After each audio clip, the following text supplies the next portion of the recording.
Eric Hahn, a 27-year-old experienced cave diver from Blacksburg, Virginia, was deeply passionate about underwater exploration. On October 14, 2022, he and his team embarked on a mission to break their previous record in the Roaring River Cave system, located in the Ozarks near Cassville, Missouri. This particular cave had been partially explored in past decades, but it wasn't until recent years that advanced diving technology allowed divers to venture deeper. Eric was part of the KISS Rebreather dive team, which had made significant discoveries in this cave.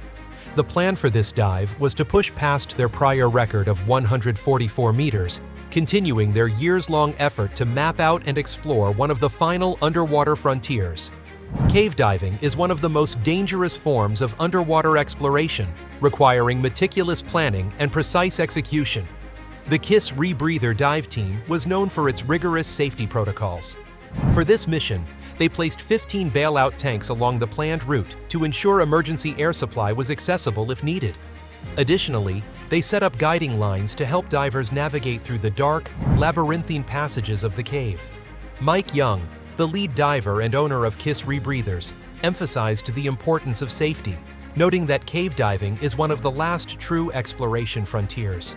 Despite their extensive precautions and experience, the team was about to face an unforeseen tragedy that would highlight the extreme risks of deep cave exploration. On the morning of the dive, the atmosphere was filled with both excitement and focus. Eric and his diving partner began their descent at precisely 11:12 a.m., carefully following their well-rehearsed plan. Their first objective was to secure 4 dive tanks at a depth of 21 meters before ascending slightly to check their equipment and breathing systems. Everything appeared to be proceeding smoothly. The duo then continued deeper into the cave, reaching the 55-meter mark, where they attached 3 additional tanks to the guideline. At 57 meters, they encountered 2 other divers who were ascending from a previous dive. Exchanging signals, Eric and his partner continued their journey downward, unaware that disaster was only minutes away. At approximately 11:25 a.m., as Eric and his partner began their ascent, something went terribly wrong. Without warning, Eric experienced a severe medical emergency likely triggered by oxygen toxicity. He suddenly panicked, thrashing in the water, and violently collided with the cave ceiling. This impact sent a shockwave through the group, immediately turning the dive into a life-threatening situation. His partner rushed to assist him, but Eric was already in distress, displaying signs of a seizure. In his struggle, he attempted to remove his rebreather mouthpiece, which would have led to immediate drowning. As his partner tried to stabilize him, both divers unintentionally descended further into the cave.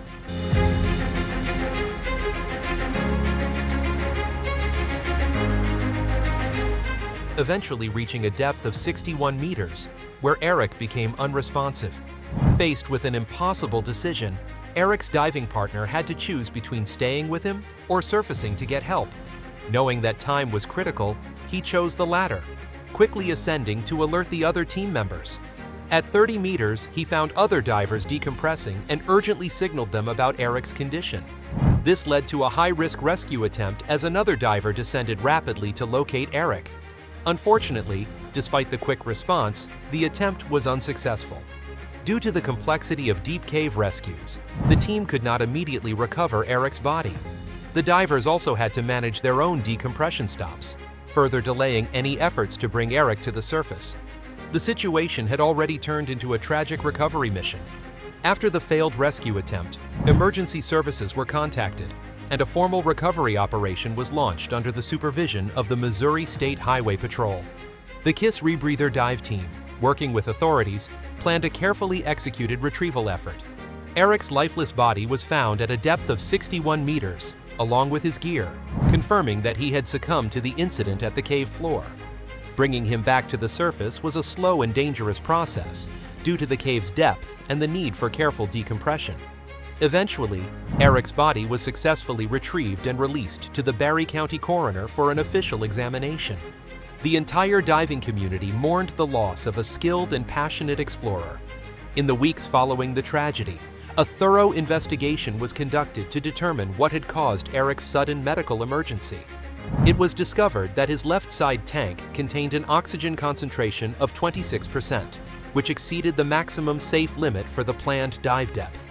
Additionally, dive computer data revealed that Eric had introduced small amounts of pure oxygen into his rebreather during the dive. This reckless action led to a rapid spike in the partial pressure of oxygen, reaching 1.8 atmospheres. This dangerous level significantly increased the risk of central nervous system, CNS, oxygen toxicity, which can cause seizures, unconsciousness, and loss of motor control, exactly the symptoms that Eric had exhibited before his tragic death. In addition to the dangerously high oxygen levels, another contributing factor to Eric's death was the lack of helium in his gas mixture. Typically, deep divers use a blend of oxygen, helium, and nitrogen, trimix, to mitigate the effects of nitrogen narcosis, which impairs cognitive function at extreme depths. Because Eric's mixture lacked helium, he was more susceptible to narcosis, which could have clouded his judgment and delayed his ability to recognize the warning signs of oxygen toxicity.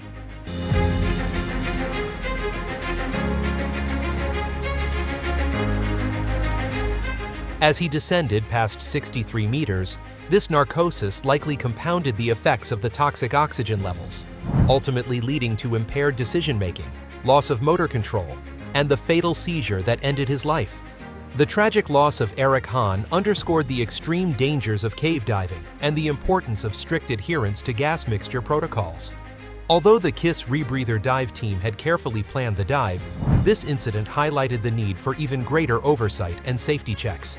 Experts in the diving community stressed that gas mixtures should be checked multiple times before a deep dive, as even minor miscalculations can lead to fatal consequences. The incident also emphasized the importance of training divers to recognize early signs of oxygen toxicity and narcosis before they escalate into deadly situations. Despite years of experience, even seasoned divers like Eric are vulnerable to the unpredictable hazards of deep-water cave exploration. Eric Hahn's passing was a heartbreaking loss for the cave diving community, his team, and his family.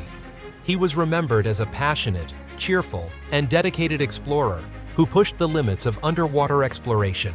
His tragic death serves as a cautionary tale, reminding divers of the severe risks involved in extreme diving and the necessity of rigorous safety measures. The video concludes by paying tribute to Eric's legacy, emphasizing the importance of learning from these tragedies to prevent future incidents. As the diving community mourned his loss, his story was shared widely to spread awareness about the dangers of deep diving.